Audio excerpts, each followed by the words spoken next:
There were widespread speculations that Ellen was deliberately concealing her ties to Epstein. However, the reality appears to be quite the opposite. According to statements made by Joe Rogan and Aaron Rodgers, Ellen was not hiding this association at all. In fact, they claim she was openly displaying it to a global audience. Look at it. Oh, well, you know where that is too, right? It's a similar image to that, right? No. I know Jamie does. What is it? It's on the set of a famous talk show that's now not on anymore. Oh, Ellen? Was that Ellen? Yeah. Really? And that is precisely the point. Ellen appeared to have deliberately modeled her set design after Jeffrey Epstein's private island. But what was her motivation for doing so? The answer is a surprising one, and it comes directly from those who knew her best. Comedian Rosie O'Donnell and Ellen shared a close friendship that spanned nearly 3 decades. However, as Ellen's public profile continued to rise, Rosie observed a gradual but unmistakable shift in her behavior. Ellen began gravitating toward increasingly exclusive social circles, private aviation, invitation-only gatherings, and elite networks that were entirely detached from ordinary life. Rosie chose to remain silent on the matter for some time. She simply observed, until one particular moment altered everything. In 2004, during a televised interview on Larry King Live, Ellen was asked about her relationship with Rosie. It was a straightforward question, an opportunity to publicly acknowledge a longtime friend. Instead, Ellen's response was blunt and unexpected. Everyone knew what was coming. What was the point? Well, the teasing was not supposed to go on that long. The teasing was supposed to be just a few episodes, and then I thought the coming out episode was going to air maybe episode 10, something like that. Rosie later revealed that this moment was deeply painful for her. From that point forward, she made a conscious decision to speak out about Ellen's true character. She claimed to have personal knowledge of Ellen's private lifestyle that the general public was largely unaware of. Exclusive travel, closed-door gatherings, and conversations that eventually began pointing toward connections with Jeffrey Epstein and those within his network. As court documents and related records connected to Epstein gradually became available to the public, Ellen's name surfaced among hundreds of prominent individuals referenced across various materials, including flight records, written communications, and on-camera interviews. While such appearances do not constitute evidence of any wrongdoing, they were sufficient to draw heightened public scrutiny. And as people looked more closely, a growing number of inconsistencies began to emerge. Observers started drawing comparisons between Ellen's public persona and the accounts being shared privately by former staff members and industry insiders. Night after night, she stepped in front of her studio audience and encouraged kindness, mutual respect, and the spreading of positivity. Yet, according to multiple independent accounts, the Ellen DeGeneres show is facing new allegations this morning of rampant sexual misconduct and harassment in the workplace. The new accusations reported by BuzzFeed News come just 2 weeks after another article on the site detailing a racist and toxic work environment. DeGeneres responded Thursday before the new article was published, apologizing and taking responsibility for what happens at the show. Warner Media is also conducting its own internal investigation. Jamie Yukis has more on the allegations. Dozens of former employees of the Ellen DeGeneres Show, a program long celebrated for its... When I say be kind to one another, I really mean it. Dozens of former employees of the Ellen DeGeneres Show, a program long celebrated for its message of kindness and positivity, have come forward with fresh accounts detailing alleged misconduct. So former employees who worked on the Ellen Show told me that they experienced a range of harassment and misconduct and witnessed a range of it, from explicit comments to behavior and inappropriate, unwanted advances. Even prior to the publication of Thursday evening's report, the show had already come under significant public scrutiny.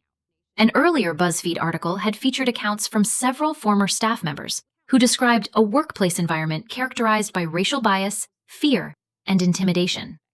Among the allegations, certain employees reported that they had been dismissed from their positions after taking medically necessary leave or bereavement time to attend the funeral. She said a head writer came up to her at a party and said, "Oh, I only know the names of the white people who work here." In an internal letter addressed to her staff, a copy of which was obtained by CBS News, DeGeneres expressed that her original vision for the show had been one of joy and dignity, where every individual would be treated with fundamental respect. She conveyed her disappointment upon learning that this standard had... I've spoken to nearly 50 former employees who worked on the Ellen Show.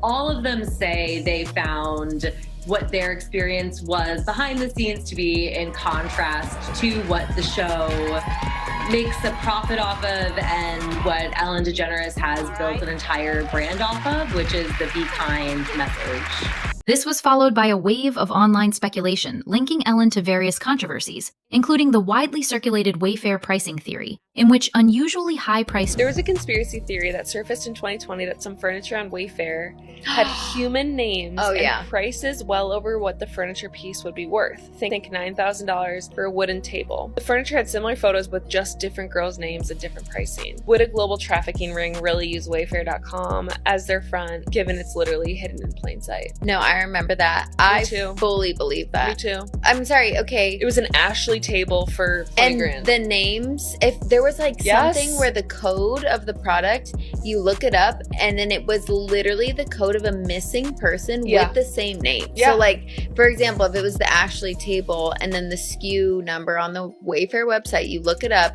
it's like Ashley Fernandez, missing since whatever. Literally in plain sight. Sorry? Yeah. Okay. And why is it so expensive? And the people that are like, okay, would Wayfair really use that as like a front for human trafficking? You guys are stupid. Why is the Ashley table $13,000 when the same table is on there for $90? Riddle me that, Wayfair. Or the people that are doubting it. It's like, 100%. explain that then. No, 100%. Literally explain it, because it doesn't make sense. It doesn't make sense. There weren't one. There was like 40 products. Yeah, and it was like pillows for like $20,000. Yes. Yeah, oh my gosh, that was crazy. That was wild. And I fully believe that. I can't believe that nothing ever happened from that. Me either. And I remember Wayfair came out with like a super snarky remark of like, this is stupid, basically. Just like gaslighting everyone. And I'm just like, I don't believe you for a second. It is important to note that these allegations were widely circulated, but remain entirely unverified and are strongly contested. Nevertheless, the speculation continued to grow beyond that point. Certain individuals began asserting that Ellen's Los Angeles television studio was not an ordinary production facility. They claimed its design bore a striking resemblance to spaces associated with Jeffrey Epstein. Look at it. Oh, well, you know where that is too, right? It's a similar image to that, right? No. I know Jamie does. What is it? It's on the set of a famous talk show that's now not on anymore. Oh, Ellen? Was that Ellen? Yeah. Really? Just look at the temple and then look at the... Let me see Ellen's background. What? Oh, similar. That looks like a building, though. Like sure. Yeah. Is that a building in LA? That might be a building in LA.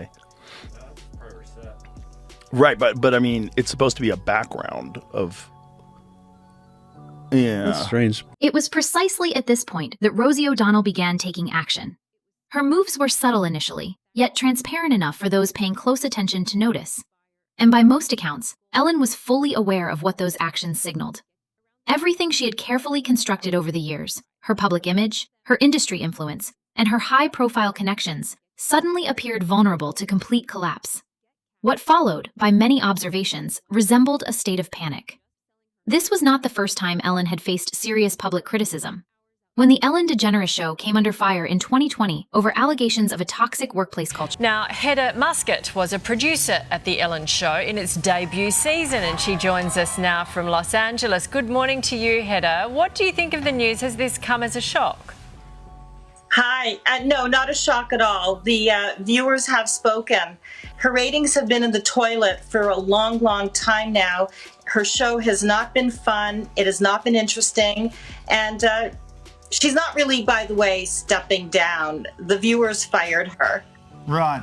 Okay, so sort of television can be all smoke and mirrors, can't it? But all of this controversy recently has it given viewers an insight into the real Ellen, and she's sort of not as nice as everyone thinks?